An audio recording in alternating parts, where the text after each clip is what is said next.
লগতে আজি আমাৰ মাজত বৰ্তমান পঞ্চায়ত নিৰ্বাচনৰ আমাৰ কাউন্সিলৰ প্ৰাৰ্থী ৱাহিদা খাতুন বাইদেউ আমাৰ মাজত চিনাকি হ'বলৈ আহিছে আৰু তেওঁক আমি চিনাকি কৰিবলৈ ইতিমধ্যে আগবাঢ়িছোঁ আৰু খুব কম সময়ত আমি এই কাৰ্যসূচী সমাপন কৰি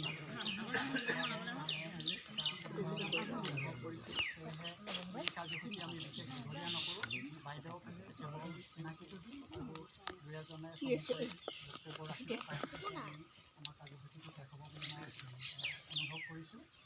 ইতিমধ্যে আমাৰ মাজত উপস্থিত থকা আমাৰ কাউন্সিলৰ বাইদেউ ৱাহিদা খাতুন, তেওঁ আমাৰ সমৰ্থিত পাৰ্টি কাউন্সিলৰ হিচাপে তেওঁ মনোনীত হৈছে। তেওঁ আমাৰ দলে জ্যেষ্ঠ মহিলা হিচাপে তেওঁ নিয়োজিত কৰিছে কাউন্সিলৰ পদত।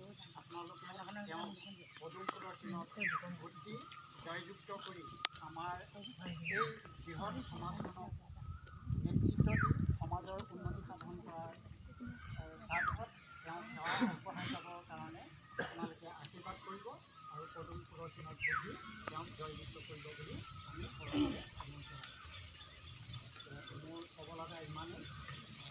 ইতিমধ্যে আমাৰ মাজত বাইদেউৰ লগত অহা আমাৰ দলৰ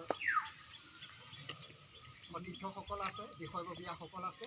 মই নিৰ্দিষ্টকৈ নকওঁ, আমাৰ দলৰ বিষয়ববীয়াৰ অহা দুই এজনে চমুকৈ বক্তব্য ৰাখি আমাৰ বাইদেউৰ জয়যুক্ত হোৱাৰ স্বাৰ্থত আমি দুআষাৰ বক্তব্য ৰাখিবৰ কাৰণে মই অনুৰোধ জনাইছোঁ।